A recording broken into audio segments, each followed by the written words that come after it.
Hello. You're almost ready to enjoy a remarkable new world-embracing technology, one that'll truly revolutionize your home entertainment. The RCA brand Digital Satellite System will open to you a wide array of entertainment and information options, as close as your handy RCA Universal Remote. But before you can access this new world of DSS programming, you'll need to follow these video instructions and get the system installed. We're here to carry you through the process, step by step. First, we'll examine the three RCA DSS components and the mounting system. Second, we'll look at the materials and hardware in your do-it-yourself installation kit, as well as the tools you'll need. Then, we'll go through each step of the installation process. Surveying your site to determine dish and satellite receiver locations and where you'll route the cables. Mounting and assembling the dish. Routing the cables, including telephone connections and grounding. Connecting to the satellite receiver, aligning the dish to receive signals from the DSS satellites, and activating your programming. At the conclusion, we'll carry you through the operation of your digital satellite system and tell you where to get any kind of help you need from Thompson Consumer Electronics and your program providers DirecTV and USSB. Now, let's get started with a look at the RCA DSS product. The RCA Digital Satellite System includes three components. The Antenna Low Noise Block Converter, LNB, collectively known as the satellite dish. The satellite receiver, which is the unit that receives and decodes satellite signals. And a universal remote control hand unit. You purchased one of two DSS packages, either basic or deluxe. Both systems are installed the same way. Now, here's what you'll find in the do-it-yourself installation kit. A handy compass for the dish alignment. 6 feet of stereo audio video cable, 6 feet of SVHS cable, 100 feet and 12 feet of RG6 burial cable with weatherproof F connectors, 2 25-foot telephone line cords with modular connectors, a modular inline telephone coupler, silicone seal for weatherproofing, a hardware bag with all the small items you'll need, an installation and troubleshooting guide, and of course, the instructional video you're watching. Now, we'll review the tools you'll need for the installation. These are not included in your installation kit. A drill and bits. Depending on the installation site, you may need masonry bits. Assorted hand tools. This includes pliers, wire cutters, a hammer, a flashlight, and screwdrivers. A ladder if necessary, long enough to reach attics and rooftops if they're part of the installation. For safety reasons, a fiberglass ladder is recommended. With your product, the installation kit, and your tools handy, we're ready for the first installation step. This is the site survey. Before starting the installation, it's important that you do a site survey. During the site survey, you'll select a location for the dish and receiver. You'll also plan a route for the cables that connect the two together. Let's start by selecting a location for the dish. In determining a dish location, you'll need to approximate the location of the DSS satellites in order to get the best possible signal. First, determine the side-to-side bearings, the azimuth, and the up-down bearings, the elevation of the satellites. Several methods for determining your azimuth and elevation are included in your manual.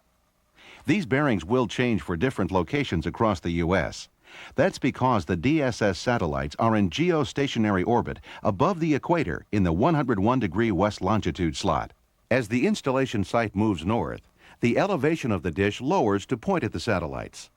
For example, in Houston, the dish elevation might be 48 degrees, while in Minneapolis it lowers to 37 degrees. The azimuth also changes as you move in either direction from the 101-degree slot. For example, Seattle is about 125 degrees west longitude, so a dish must point east to be aimed at the satellites. Syracuse is about 80 degrees west longitude, so a dish must point west. Once you know this, you're ready to use a compass and an angle finder to approximate the location of the satellites to your site. A compass is included in the do-it-yourself kit. To use this compass, align the compass arrow with magnetic north and south. Then draw an imaginary line from the center of the compass to the azimuth of the DSS satellites. This is the general side-to-side direction the satellite dish must point. If possible, pick a landmark in the distance that aligns with this angle. If not, repeat the procedure whenever confirming possible locations for the dish. A complete explanation of how to use a compass is in your installation manual. To determine the elevation of the satellites, use an angle finder, a device that measures angles. One can be made by using a common protractor. To do this, place the protractor on a level. With the level horizontal, the angles on the protractor are the elevation. There are also special angle finding devices available at most hardware stores. To locate the DSS satellites, draw an imaginary line to the sky following the azimuth and elevation bearings. Now, select possible sites for the dish. Be sure the view is clear and unobstructed at each site. Be concerned about tree growth, foliage, new buildings or additions that could be constructed. The second operation is selecting a mounting system for the dish: horizontal, vertical, chimney, pole, etc. This is done by selecting a mounting system that matches your mounting surface. Once you've selected your mounting site and system, you'll need to consider several factors before drilling the holes and mounting the dish. These include safety. Don't position the dish under overhead power lines or lights. The line of sight path to the satellites, and the stability of the mounting surface. The mounting surface must be both stable and structurally sound. Excessive movement of the surface may reduce the system's performance. The surface should be able to withstand at least 200 pounds of force. The next step in your site survey is identifying a route for the cables that run from the dish to the satellite receiver. Select the shortest possible route. And take advantage of crawl spaces, exterior walls, closet spaces, and attic spaces. Find a path that both hides and secures the cable. A thorough site survey is very important to make sure you know exactly how the installation will be made and what tools and materials you'll need. Let's go now to the actual installation of the RCA Digital Satellite System. As we've seen, there are two main components of the system: the dish and the satellite receiver. The dish packaging contains 5 pieces: a reflector, an LNB support arm, the foot and mast assembly, the LNB, and a package of nuts and bolts to assemble the dish components. The dish packaging is the same for the basic and deluxe packages. The receiver packaging contains the receiver, a remote control, RF cable, which will include the screw type F connector that should be used with the DSS receiver, and telephone cable. If you're installing the deluxe model receiver, you'll also find audio, video, and S-video cables. DSS installation is divided into 4 steps. 1. Mounting the foot and mast assembly. 2. Assembling the dish. 3. Installing the receiver. And 4. Aligning the dish. We'll start with mounting the dish, for which there are 3 techniques. 1. A vertical mount. 2. A horizontal mount. And 3. A special mount. Both the vertical and horizontal mounting techniques use the foot and mast included with the system. This assembly is adaptable for both vertical and horizontal mounting by manipulating the variable adjustment on the foot. Special mounting techniques require brackets and components not included in the dish packaging. These items must be purchased separately. Special mounting techniques include pole and chimney mounts. Now we'll cover mounting the dish to both a wood and brick vertical wall. First, we'll show you how to mount the dish to a lap-sided wall. Lap-sided walls are made up of many narrow boards stacked horizontally up the wall, each one lapped by the board above it. All the boards on a wall are usually the same width, but the width can vary from 4 to 10 inches. So it's possible for one wall to use 5-inch boards and another wall to use 7-inch boards. Lap-siding comes in a variety of styles. Depending on the style, the wall surface is either flat or uneven. For example, drop and rustic siding styles are relatively flat. Installing the dish on one of these surfaces is relatively simple. Rabbeted, bevel, and clapboard styles have uneven wall surfaces. This changes the installation slightly. If the siding is uneven, each board surface is not parallel to the vertical plane of the wall. To mount the foot to this surface requires correct positioning on the surface. Another consideration when mounting to an uneven style is the amount of exposed board, called the face width. For example, the face width of bevel or taper siding styles can vary from 3.5 inches to 12 inches. Narrow widths may create problems when trying to position the mounting foot. This is because the foot is about 7 inches long and mounts across a board. So when installing on boards narrower than 7 inches, a portion of the foot won't contact the wall.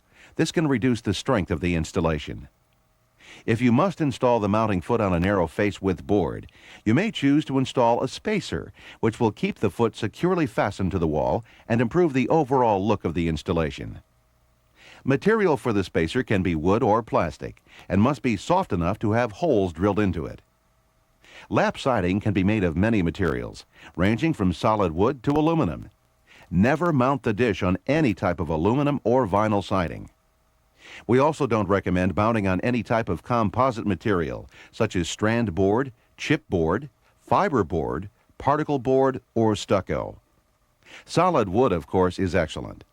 But there are also several types of solid wood siding materials on the market, each varying in strength and hardness. Because of this, always secure the DSS mounting foot to one of the studs that make up the framework of the wall. It's essential that the lag bolts placed in the 2 center holes are anchored to a wall stud. 4 outside corner bolts are highly recommended to minimize lateral movement. To mount your DSS dish to wood siding, select the 1/4 by 3 inch lag screws and 5/16 by 1.5 inch lag screws and flat washers from the hardware packet of the do-it-yourself installation kit. Now, let's go through a mounting on lap siding. Follow these steps as we attach the mounting foot of the satellite dish to lap siding. First, you locate a wall stud that's close by. Spacing between studs is usually 16 or 24 inches. You can find the studs by locating the nails that secure the panel to the wall frame. They'll be driven into the studs and will usually form a track vertically on the siding. These align with the center of the stud, providing an easy guide. Now, place the mounting foot on the siding, aligning the center holes with the center of the stud. With a pencil, mark the upper center hole of the mounting foot. Remove the mounting foot and drill a 1/8 inch hole in the location you marked. Use a 3 inch by 1/4 inch lag bolt and washer to attach the foot to the wall using the hole you just drilled. Tighten the lag bolt until it just holds the mounting foot to the wall. The lower half of the foot should be able to move slightly back and forth. Horizontally level the mast. First, place a bubble level on the mast parallel to the wall. Move the bottom of the mounting foot to center the bubble in the window of the level. With a pencil, draw a line from the center line of the lower foot onto the wall. This line is a reference mark that enables the foot to be restored to level without using the level again. Now use a 7/16 inch wrench to loosen the lower 2 nuts which hold the mast onto the foot. Then move the mast to gain access to the lower center mounting hole. Align the center mark of the foot with the line drawn in the horizontal leveling procedure. Drill a 1/8 inch pilot hole in the lower center mounting hole. Insert a 3 inch by 1/4 inch lag bolt with washer into this hole. Now tighten both the top and bottom lag bolts. With a 3/16 inch bit in the drill, drill 4 pilot holes in the 4 corners of the mounting foot. Now insert 1 1/2 inch by 5/16 inch lag bolts with washers into the 4 holes and tighten them. Now you can vertically level the mast. Make sure the 2 bolts holding the mast in position are loose enough for the mast to move freely in the foot. Second, place the level on the mast parallel to the wall. Then move the mast vertically to center the bubble in the window of the level. Secure the mast in position by tightening the 2 mounting bolts. Finally, check the tightness of all bolts. Mounting the dish is a different situation on brick walls. Let's look at how this is accomplished now. To mount your DSS dish to brick siding, select the double expansion wall anchors, machine screws, and washers. The do-it-yourself kit is equipped with 1/4 inch by 3 inch machine screws that can be used with either hollow wall anchors or double expansion anchors. This requires a hole at least 3 1/4 inch deep when mounting to a brick surface. However, a 1 1/2 inch machine screw can be used in place of the 3 inch screw provided with the kit. This would require a hole only 1 3/4 inch deep. First, find a level portion of the wall for your mounting location. All corners of the foot should rest securely on the surface. Holding the mounting foot in place, mark one of the outside holes. Drill a 1/2 inch hole here. The size of the hole depends on the size of the machine screws. Our machine screws are 1 1/2 inches long, so our hole is 1 3/4 inch deep. Use a brush or air to clean dust from the hole. Insert a double expansion anchor. With a 1/4 inch by 1 1/2 inch machine screw and a washer, attach the mounting foot to the wall. Tighten the screw until the mounting foot is snug against the wall. Horizontally level the mast. Align the center mark of the mounting foot with the line drawn in the horizontal plumbing procedure. Then, mark the remaining 3 outside holes. Remove the mounting foot and drill 3 1/2 inch holes at the marked locations. Again, clean dust from the holes. Insert double expansion anchors in each hole. Use 4 1/4 inch by 1 1/2 inch machine screws and washers to attach the mounting foot. Tighten all screws. Now you can vertically level the dish. Finish the operation by checking the tightness of all bolts. Our next activity is assembling the dish and routing the cables. Let's divide this into 4 parts. 1. Assembling the dish itself. 2. Routing the cable from the dish to the satellite receiver. 3. Installing the LNB on the dish. And 4. Installing the telephone cable. These 4 procedures are basically the same for all mounting systems. First, assembling the dish. We recommend doing this on the ground before you take it up to the installation site. First, locate the 4 panhead bolts in the hardware packet. Place the reflector on the LNB support bracket, aligning the 4 holes of the reflector with the holes in the bracket. Now insert a panhead bolt into one of the holes. Thread a nut onto this bolt. Follow this procedure for the other 3 bolts. Tighten all 4 bolts with a 7/16 inch wrench. While tightening, position the bolts so that their heads lay flat on the surface of the reflector. Then mount the dish on the mast assembly. Slide the mast clamp of the LNB support arm over the mast. At this point, do not tighten the mast clamp bolts. With the dish assembled and mounted on the mast, we're ready to install the DSS system cables. This includes a ground cable and an LNB cable.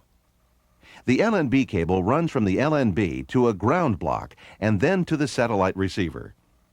If you're installing a deluxe system with a dual output LNB, you may choose to run a second LNB cable into your home. This will allow you to connect a second DSS receiver. To do this, you'll need an RCA D902 dual grounding block, an RCA D901 100-foot RG6 coaxial cable, and an RCA D912 12-foot RG6 coaxial cable. These items are specially designed for your RCA Digital Satellite System and are available from your local RCA Digital Satellite System retailer. The LNB cable carries high frequencies, and its specifications are important to the performance of the system. The use of existing antenna or cable TV wire may jeopardize your system's performance. To attach the LNB to the support arm, you'll need the LNB mounting bolt, a washer and hex nut from the dish hardware packet, and a Phillips head screwdriver. Now, we're going to install the LNB onto the LNB support arm. First, install the 12-foot coax cable between the ground block and LNB.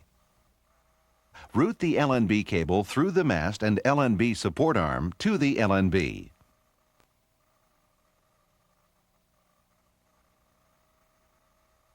Thread the coax cable onto the F connector. Slide the end of the LNB into the rectangular opening of the LNB support arm. Position the LNB to align with the support arm hole. Insert the LNB bolt into the hole on the bottom side of the support arm. Place the washer on the LNB nut and insert the nut into the hole on the top side of the support arm. Tighten with a Phillips head screwdriver. Next, we'll take a look at grounding requirements. The National Electrical Code requires that both the DSS dish and the LNB cable be grounded. This grounding should be close to where the cable enters the house. Grounding is best accomplished with the grounding block included in the do-it-yourself kit. This block is an F-type barrel connector with a terminal on it for grounding the shield. It also has a bracket for securing it to a wall, and it can be located either indoors or outdoors. A grounding conductor connects the grounding block to a grounding point. The National Electrical Code says this conductor must run in a straight line, if possible, between the 2 points. This conductor must be at least a number 10 copper wire. Insulation over the wire is not required. The grounding conductor must also be securely fastened to a sturdy surface to protect it from physical damage. It can't have any splices in it, and it must be connected to the grounding point. The National Electrical Code is also very specific on acceptable grounding points. Some possibilities are a grounded interior metal cold water pipe, a ground rod, which must be buried at least 8 feet deep, a grounded metallic surface raceway, or a grounded electrical service equipment enclosure. These grounding points must be connected to the ground system of the home. There are also specific codes for the correct method of attaching to each grounding point. For this information, consult the National Electrical Code Handbook, as well as any active codes in your area. Contact your local electrical inspector with any questions you have pertaining to proper grounding. To simplify dish grounding, the DSS mounting foot is equipped with 2 holes and the necessary hardware to connect the ground conductor. Our next steps involve installing the L&B cable and grounding. First, route the cable. Install the cable from the mounting foot to the ground block with enough slack to form a 3 to 5 inch drip loop. This prevents water from following the cable into the ground block connections. Form the drip loop and secure it to the wall. Second, ground the dish. To do this, pull the ground conductor up through the mounting foot and connect it with a bolt, nut, and star washer, all of which are included in the hardware kit. Route the grounding conductor to the grounding point. Remember, use the shortest and straightest route. Next, ground the L&B cable. Install the ground conductor onto the terminal of the coax ground block. Route the ground conductor to a grounding rod or other grounding point. Complete your installation by attaching cable ties and securing the cables to the wall. Next, we'll route the L&B cable from the ground block to the satellite receiver. There is more than one way to do this. If the satellite receiver is located on an outside wall, go through the wall. If it's on an inside wall, use a crawl space, basement, or attic space to get the cable to the satellite receiver. To route the L&B cable to the satellite receiver, follow these steps. Drill a 1/2 inch hole at the access point of the cable. Before drilling, make sure there are no wires or pipes in the area of the hole. Push the free end of the 100-foot cable into the access hole into the home.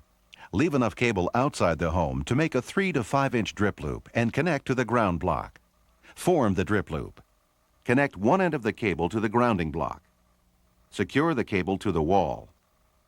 Seal the access point into the home with silicone seal. Inside the home now, route the cable to the rear of the satellite receiver. This could be through a floor, attic, or closet space, or directly to the rear of the receiver. If the cable goes straight through a wall covering may be used. In all cases, you should try to both hide and secure the cable. Connect the cable to the satellite in of the satellite receiver. With this part of the installation completed, we can now turn our attention to connecting telephone cable to the satellite receiver. To do this, you'll use an existing phone jack. To use an existing phone jack, locate the modular line cords in the do-it-yourself kit. A modular duplex adapter is included to allow the DSS receiver and the telephone to be connected to the same phone jack. Also included are 2 25-foot modular line cords and an inline connector that will allow you to connect your DSS receiver to a phone jack up to 50 feet away. First, plug the line cord into the telephone jack. Then, route the line cable to the satellite receiver and plug into the phone connector. If a telephone jack is not available, you can have one installed or use a wireless phone extender to turn a wall outlet into a telephone jack. The RCA D916 phone jack system was designed specifically for this purpose. These units use the AC wiring of the home to connect a remote telephone or the DSS receiver to the telephone lines. Wireless phone adapters usually include 2 pieces. One piece, called the base unit, plugs into an AC outlet near an existing phone jack. A modular telephone cable then connects between the existing phone jack and the base unit. The second piece, called the extension jack, plugs into an AC outlet near a remote phone or the DSS receiver. The telephone or DSS receiver then plugs into the extension jack. This system allows new phone jacks to be installed quickly and easily. At this point, we're ready to connect the satellite receiver to the TV and the VCR. So, let's go through this procedure step by step. Before you begin, make sure a phone line is connected to the phone jack on the satellite receiver. This enables the user to receive pay-per-view programming and allows the program provider to download monthly billing information. Begin the hookup by connecting the off-air antenna cable or cable TV lead to the in-from-antenna connector on the satellite receiver. An off-air antenna or cable TV signal is required to receive local programming. Next, take an RF cable and connect it to the out-to-TV connector on the satellite receiver. This is the RF out, either channel 3 or 4 of the satellite receiver. This can be one of two signals, either the output of the satellite receiver or the RF signal from the off-air antenna or cable TV. The TV DSS button determines which signal is present on the jack. Connect the other end of this cable to the in-from-antenna connector on the VCR. Now you're ready to connect the audio and video cables to the satellite receiver. On the satellite receiver, insert the red audio cable into the right audio channel and the white audio cable into the left audio channel. Then, connect the other ends of this cable to their corresponding audio in connectors on the VCR. If you're working with a mono VCR, connect the right or red cable only. Next, connect the remaining yellow video cable to the video connector on the satellite receiver. Connect the other end of this cable to the video in connector on the VCR. If your television or VCR is equipped with an S-video input, you may connect an S-video cable to the receiver at this point. The S-video connector provides optimum picture performance for units equipped with S-video processing circuitry. Depending on your television's connection requirements, you may or may not need to have a video cable connected along with the S-video cable. Now let's look at how to connect the VCR and satellite receiver to a television. First, connect an RF cable to the out-to-TV connector on the VCR. Connect the other end of this RF cable to the antenna A connector on the TV. This connection may also be called antenna in, tuner in, or RF in. This connection will allow the viewer to watch one program and record another simultaneously. Now we can send the video and audio to the television. Connect one end of a video cable to the video out connector on the VCR. Connect the other end to the video in connector on the TV. This will enable the viewer to use the television's monitor function for improved picture quality. If your television has S-video capabilities, you may attach the S-video cable to the television at this point. Continue by connecting the red audio cable to the right audio out connector on the VCR. Similarly, connect the white audio cable to the left audio out connector on the VCR. Connect the other ends of these cables to their corresponding right and left audio in connectors on the TV. Again, if you're working with a mono VCR, you would connect the right or red cable only. This configuration will allow you to record video and stereo audio directly from the satellite receiver. The VCR must be turned on and in the line-in mode for the television to receive the stereo audio and video signals from the satellite receiver. And there you have it, the base system RCA DRD102RW connected to both the television and VCR.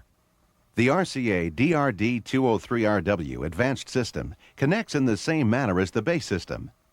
You'll note that an additional set of audio and video output jacks are located on the rear of the receiver. These jacks can be used to provide an audio signal to a stereo receiver or a direct audio-video connection to a television. A direct connection to the television would allow satellite programming to be viewed without activating the VCR. To provide a direct connection to the television, simply connect an additional set of audio-video cables to the rear of the satellite receiver. The other end of these cables should be connected to the auxiliary 2 or input 2 connectors on the television. As we continue, we'll cover aligning the satellite dish. This is the procedure that accurately points the DSS dish of the satellites, and this pointing is critical to the performance of the system. Point the dish directly at the satellites and the satellite receiver gets a strong signal. Any dropouts in the signal would be small and could be corrected by the receiver. If the dish alignment is not optimized, the signal is weaker, causing dropouts that the receiver may not be able to correct. This results in the receiver freezing the picture until good data is once again received. To align the DSS dish, there are two adjustments: azimuth and elevation. Azimuth adjustment is the side-to-side alignment of the dish. This adjustment is accomplished by rotating the dish on the mounting post or mast. The elevation adjustment is the up and down alignment of the dish. There is a reference scale on the side of the LNB support arm that is calibrated in degrees. If the mast holding the dish is level, this scale will be accurate. There are 4 steps in aligning the DSS dish. 1. Determine the azimuth and elevation for your geographical location. 2. Adjust the elevation. 3. Adjust the azimuth. 4. Acquire and fine-tune a signal. Let's go over them one at a time. Step 1 is to determine the azimuth and elevation settings for your location. These coordinates will vary depending on your location in the continental U.S. The simplest method of determining these coordinates is the dish positioning system of the DSS satellite receiver. To use this system, connect either the S-video, video, or RF output of the DSS receiver to the television. Apply AC power to the receiver and tune the television to the correct input. Then, using either the remote control or the front panel buttons of the receiver, perform the following steps. Once the main menu is on the screen, select Options to bring up the second level of menus. From the second menu, select the Setup option. In the third level of menus, select Dish Pointing. Once in the dish pointing menu, there are 2 ways to determine the correct azimuth and elevation settings. Method 1 uses the option Position Dish using Zip Code. The second method uses the latitude and longitude coordinates of the installation site. Refer to the do-it-yourself manual provided with the kit. To use the zip code system, select the Position Dish using Zip Code menu. Once selected, the zip code menu appears. You then enter the 5-digit zip code in the boxes provided using the number keys on the remote and selecting the OK box. The next screen shows you the azimuth and elevation coordinates that will point you at the DSS satellites. On a piece of paper, record the azimuth and elevation coordinates. Let's move on now to step 2, which is adjusting the dish elevation. Here are the steps. 1. Loosen the 2 nuts securing the elevation movement of the dish. It should move freely up and down. 2. Line up the elevation indicator with the tick mark corresponding to the elevation number for your installation site. 3. When the elevation aligns with the correct mark on the elevation indicator, tighten the 2 nuts. Step 3 is to adjust the azimuth of the dish. For this job, you'll need a compass and the azimuth coordinates to the DSS satellites from the installation site. Follow these steps. 1. With the compass, approximate the direction to the DSS satellites. 2. Move the dish to point the LNB in the direction of the DSS satellites. And now, on to step 4, acquiring and fine-tuning. The satellite receiver's menu offers 2 procedures to help you fine-tune the dish position. First is an audio tone. To listen to the tone, connect a television, headphones, or amplifier to the appropriate jacks on the rear of the receiver. Then go to the signal meter screen on your receiver. This is accessed in much the same way as the dish pointing menu. From the main menu, select Options. From the next level of menu, select Setup. From the Setup menu, choose Dish Pointing. And from the next set of menus, Signal Meter. When the dish isn't pointed at the satellites and not receiving a signal, the receiver outputs short bursts of the tone. Once the DSS signal is received, the tone becomes continuous. The second positioning procedure is the on-screen display. This display includes both a bar display and a numeric display. The bar display extends across the television screen. The stronger the signal, the further across it reaches. The numeric display range is 1 to 100. The larger the number, the stronger the signal. Please note that a full-scale indication is not possible in most parts of the country. When adjusting the dish, adjust for the highest number or the longest display. Both the tone and numeric displays can be used to peak the dish's position. When the signal meter is activated, the satellite receiver uses a search routine to lock the tuner to a satellite transponder. This search procedure lasts several seconds. The transponder the receiver searches for is displayed on the alignment screen and set at the factory. When aligning the dish, move the dish only after the receiver is finished with one complete search routine. The on-screen display signals the end of a search routine by displaying the message, "Rotate the dish 3 degrees." The receiver outputs a tone burst at the end of every search routine. When aligning the dish, move it only when you see the message, "Rotate the dish 3 degrees," or only for every other audio tone burst. This ensures that the receiver has completed one search routine after the dish is moved. Again, keep in mind that once the DSS signal is received, the audio tone becomes continuous. Here's how to align the dish with the video display. Position a television within view. Either 1. Look through a window, or 2. Run an RF cable from the out to TV connector of the receiver to a portable television which can be carried outside. Tune the television to either channel 3 or 4. Gently turn the dish right or left one tick mark of the alignment tape and pause. The alignment tape on the mast of the DSS dish is marked in 3-degree increments. Watch the signal strength display on the TV screen while the receiver goes through a complete tuning cycle. Once the Rotate Dish 3 degrees display appears, move the dish another 3 degrees and wait for one complete tuning cycle. Continue this sequence by rotating the dish one tick mark. Stop at the largest number or the longest bar display. Once a signal has been received, tighten up the mast clamp bolts located on the LNB support arm. Once the azimuth is aligned, fine-tune the elevation. Start this by loosening the elevation bolts. While watching the television display, move the dish up or down 3 degrees at a time. Each mark of the elevation scale represents 1 degree. Continue this sequence until the largest number or the longest bar display appears. Then tighten the elevation bolts to secure the dish in place. Here's how to align the dish with the audio tone. Use the portable TV or wireless headphones to listen for the audio tone. Gently turn the dish right or left one tick mark and listen for the audio tone to beep twice. Then move the dish another tick and listen for the tones again. Rotate the dish 3 degrees at a time until you get the continuous tone. Mark the mast at that position. Then continue rotating the dish 3 degrees or 1 tick mark at a time until the tone stops. Mark the mast at that point. Now, center the dish between the 2 marks. This should be the dish's optimum position. If you turn the dish all the way in one direction without locking on a good satellite signal, move back to the starting point and repeat the same operation in the opposite direction. Snug bolt securing the LNB support arm to the mast. Next, fine-tune the elevation adjustment. Use a pencil to mark the current setting on the elevation scale of the LNB support arm. Loosen the bolt securing the elevation adjustment. While listening to the audio tone, move the dish up 3 increments, which is 3 degrees. Stop moving the dish when the tone stops. Mark the position on the elevation scale.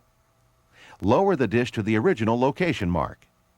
While listening to the tone, lower the dish in 3-degree increments. As before, stop lowering the dish when the tone stops. Mark this position on the elevation scale. Center the elevation of the dish between the upper and lower marks. This position will be the optimum elevation of the dish. Finally, tighten all bolts securing the dish. If you are unable to acquire the DSS signal, recheck all connections and adjustments. If the system fails, a system test menu has been developed to help diagnose a system problem. There are 4 tests in this menu: signal, tuning, phone, and access card. The system test is accessed from the option selection on the DSS main menu. From there, you choose Setup. Then select System Test from the Setup menu. Next, select Test from the System Test menu. You'll either get an OK message or a failure message if there is a problem in the area being tested. If the system is still inoperative, call the RCA DSS Service Support Line at 1-800-679-4776. When calling the DSS support line, be prepared to supply the following information: your name and address, DSS receiver model and serial numbers, access card number, an accurate description of the problem, and the results of the system test. The access card number is printed on the back side of the card. The last step in the installation is activating the programming. To do this, it'll be necessary to contact your program providers, DirecTV and/or USSB. Specific information is required by each program provider to activate your account. For DirecTV, call 1-800-DirecTV, 1-800-347-3288, and provide the following: your name and address, your telephone number, the serial number of your satellite receiver, and your access card number. If you have any questions or problems, an operator will be available to help you. To activate USSB programming, dial 1-800-204-USSB, 1-800-204-8772, and input the following information: your name and address, your telephone number, receiver serial number, and access card number. This is the information that USSB requires to set up new customers. Once the activation calls have been completed, verify that programming is being received. If you have a question about your programming options or services, contact the program provider's customer service department at the numbers we covered for activating programming. With your installation complete, it may be time to consult your owner's manual and familiarize yourself with its operation. Much like a TV, it's just a matter of point and select. Pick up the remote and press the DSS button, and a DSS program comes on the screen. Press the Channel Up-Down buttons to scan through the channels. The Volume Up-Down buttons will adjust the volume on compatible televisions. The Digital Satellite System features an on-screen program guide to help you select regular and pay-per-view programs. It allows you to sort through the guide for specific types of programs, such as sports or movies. RCA DSS also features an on-screen menu system that allows the user to set up the system, customize it, build channel lists, preview coming attractions, set limits, obtain help, and receive mail from the service providers. Let's talk a little about the program guide.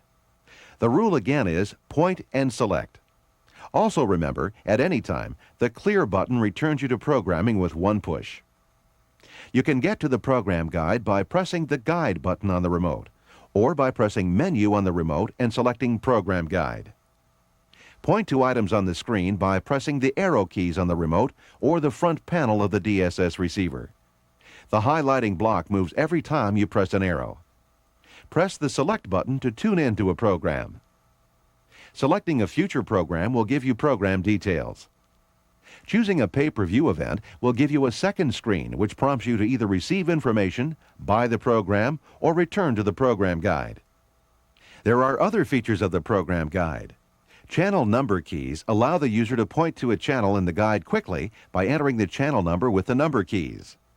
Scrolling. The program guide that is displayed is only a section of the total guide. Scroll to see other parts of the guide by using the arrow keys. Channel Up-Down scrolls up or down through the program guide a page at a time. Filters, indicators at the bottom of the guide, allow the user to simplify or filter the guide information. They are Movies. Simplifies or filters the program guide to list movies only.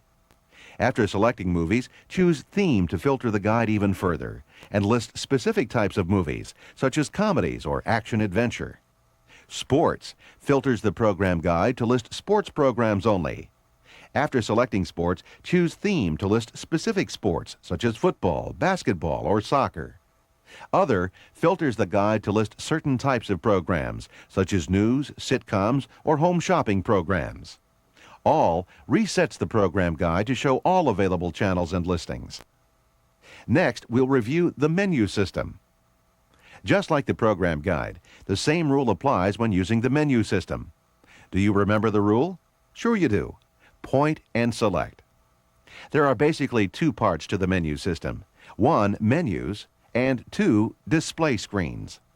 All menus are lists of choices. There are two ways to make a choice. One, point to your choice and select it, or two, use the number key on the remote. Another advantage of the point and select system is that a one-line help message appears at the bottom of the screen to describe the selection that you've highlighted. A display screen is where you make things happen in the menu system. Each display screen has a work area as well as a number of selections. Let's look at an example. Setting your RCA DSS locks and limits is an example of work done in a display screen. First, press Menu to bring up the main menu. Notice that there is always a help message at the bottom of the screen with a brief description of the highlighted menu item. Select Options from the main menu. The Options menu will appear and you will select Locks, Limits, and Channel Lists. If your system is locked, you will be prompted to enter your password. The Locks, Limits, and Channel List includes ratings, spending, and channel limits. Choose Ratings and set the maximum ratings for rated movies. This is useful to parents who want to keep younger members of the family from watching certain types of movies. If the program provider transmits the proper ratings information, movies that are rated higher can't be viewed without entering your 4-digit code number. There is also a spending limit command screen that prompts you to enter a maximum spending limit for any one program. This may be useful in preventing expensive programs from being purchased by mistake. Once these limits are set, they will be enforced provided the system is locked with your 4-digit personal identification number. The display screens in the menu system may not always look the same, but they will work in the same way. Many screens have an OK button, which you can use to indicate that you're finished working in the display screen and to keep your changes in memory. With its Channel Lists feature, the digital satellite system allows you to customize your system by creating up to 3 channel lists. To build a channel list, select Locks, Limits, and Channel Lists from the Options menu. If your system is locked, you'll be prompted to enter your password. Select Channel Limits and Lists from the second level of menus. Point and select to check off the channels you want on the list. Parents can block out any channels they don't want viewed by using the parent-approved list. Once you've built your list, you may scan through the channels on your selected list using the channel up-down buttons on the remote. If parents choose to block channels, the system will enforce the limits provided the system is locked. The system also allows the viewer to simplify the program guide to show only programs broadcast on the channels on your selected list. This is accessed through the Options menu. The channel lists available are Normal, allows the user to create a channel list which doesn't include unwanted channels from the All list. Favorite A allows the user to build a top 10 channel list. Favorite B allows the user to build a second top 10 channel list. And All Channels includes all available channels sent by your service provider. Our next topic is the Online Help System. The RCA Digital Satellite System provides 3 kinds of help. 1. Auto Help, a short description of the menu you're using that appears at the bottom of the screen. 2. Help Buttons, buttons located on display screens that, when selected, will provide information about the display screen that is being used. And 3. Menu Help, a selection on the main menu that provides a list of help topics. These include Remote Control Help, which shows an on-screen display of the remote control. By using the left-right, up-down arrows, you can highlight any button on the remote control hand unit and see a brief description of its functions. Program Guide Help shows a screen-by-screen overview of the program guide features.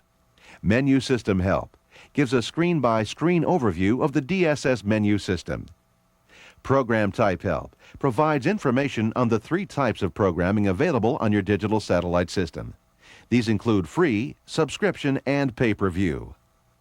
Front Panel Help shows an on-screen display of the DSS receiver's front panel. Point and select different front panel buttons to see a brief description of highlighted features.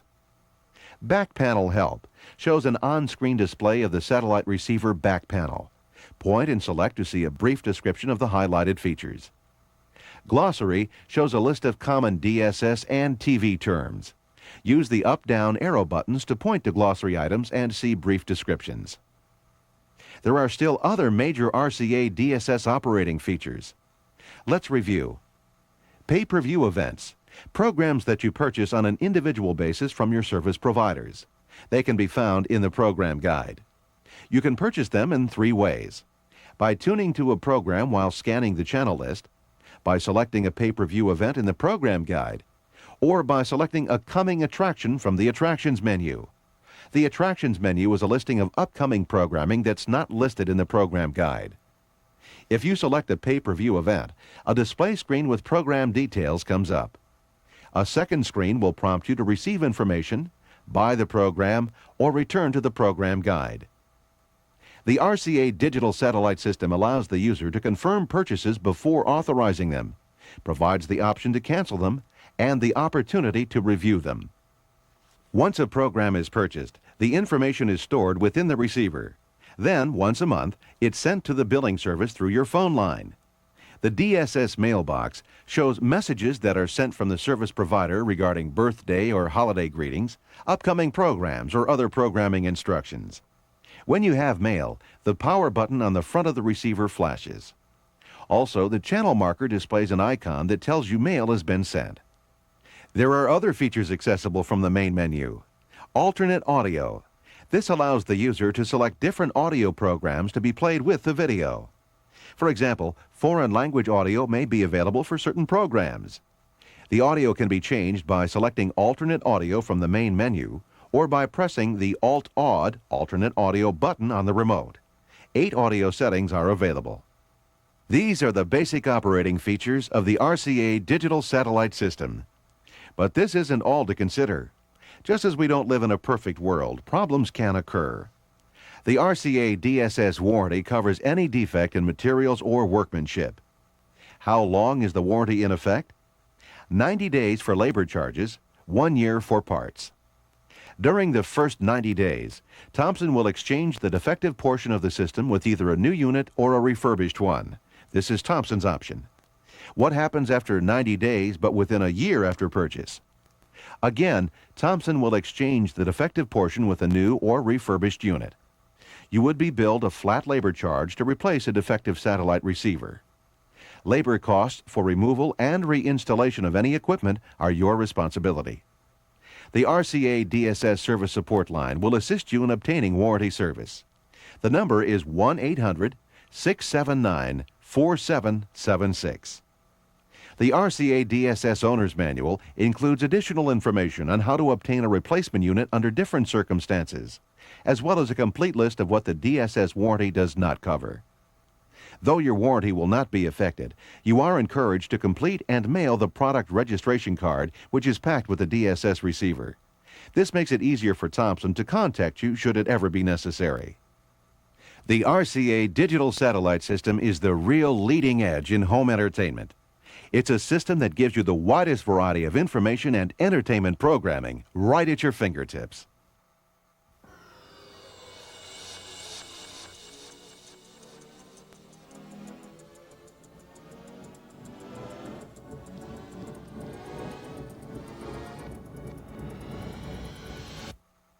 We have ignition.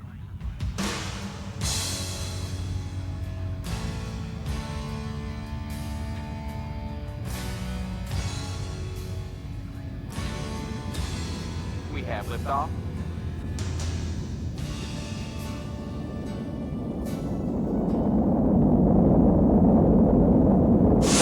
Are you with me?